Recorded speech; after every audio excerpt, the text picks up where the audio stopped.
سے برائیاں ہمارے سماج میں جنم لے رہی ہے۔ دراصل جوانوں کی کمزوری ہوتی ہے، جوان برائی کو بھی جلدی قبول کرتے ہیں اور اچھائی کو بھی جلدی قبول کرتے ہیں۔ اللہ اکبر، آج ہمارا جوان گناہوں کی طرف جا رہا ہے، خاص طور پر نوجوانوں کو نشے میں مبتلا کرنے کی ناپاک کوشش کی جا رہی ہے۔ 16 سال کے ہمارے لڑکے اور چھوٹے نشے کی لعنت میں مبتلا ہو رہے ہیں۔ میں آپ سے گزارش کرنا چاہتا ہوں، اے میری قوم کے جوانوں، دنیا نے بہت شاطرانہ انداز میں تمہیں نشے کی طرف بلایا ہے۔ ایک بات میں آپ کو بتاؤں میرے بھائیوں، جب تم نشہ کرو گے تو اسٹڈی کب کرو گے؟ کتابوں کا مطالعہ کب کرو گے؟ ایگزام کی تیاری کب کرو گے؟ جو بچہ ایگزام کی تیاری نہیں کرے گا وہ کامیاب کیسے ہو سکتا ہے؟ اسی طریقے سے اگر تم نشہ کرو گے تو تجارت پر تم کب جاؤ گے؟ کام دھام کب کرو گے؟ نوکری کب کرو گے؟ اب بتاؤ، جو کمائے گا نہیں اس کے گھر کا کام کاج کیسے چلے گا؟ الادین کا چراغ تو تمہارے گھروں میں ہوگا نہیں، یہ بات یاد رکھنا۔ ویسے بھی الادین کے چراغ کی کوئی حیثیت نہیں ہے۔ ایک بات میں آپ کو بتاؤں، یہ سب جھوٹی کہانیاں الادین کا چراغ وغیرہ۔ مجھے بتائیے، جب اللہ کے رسول خود بازار میں جا کے مال کما کر کے لاتے ہیں تو کس کے گھر میں الادین کا چراغ ہو سکتا ہے؟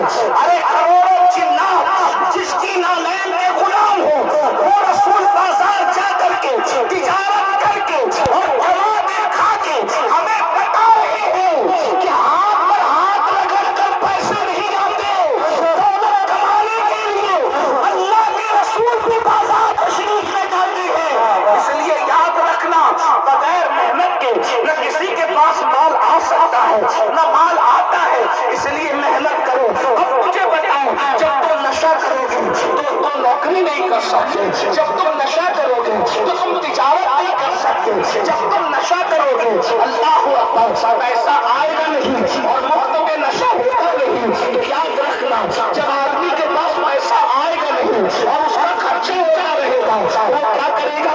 یا تو وہ گھر کے پیسے چرائے گا یا تو وہ قوم کے پیسے چرائے گا۔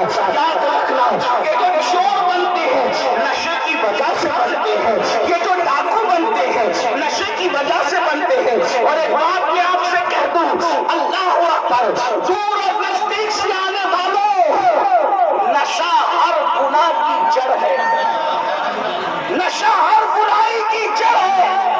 ایک مرتبہ صحابہ کرام کے درمیان بحث شروع ہوئی اللہ کے رسول کے وصال کے بعد کہ سب سے برا گناہ کون سا ہے، سب سے بدترین گناہ کون سا ہے؟ کسی نے کہا یہ، کسی نے کہا یہ، کسی نے کہا یہ، مگر حضرت سیدنا فاروق اعظم نے فرمایا جاؤ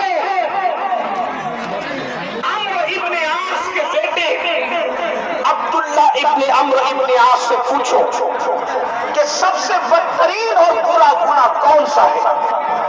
تو عبداللہ ابن عمرو ابن عاص نے کہا سب سے بدترین گناہ نشہ کرنا، سب سے بڑا اور برا گناہ نشہ کرنا ہے۔ ظاہر سی بات ہے، عبداللہ ابن عمرو ابن عاص جونیئر صحابہ میں تھے، رسول اللہ کے ظاہری دور میں وہ ننھے سے بچے تھے، ابتدائی جوانی انہوں نے حضور کے ظاہری دور میں طے کی تھی، اور ادھر سینئر صحابہ کی محفل بیٹھی تھی تو فاروق اعظم نے کہا، انہوں نے کیسے کہہ دیا کہ سب سے بدترین گناہ نشہ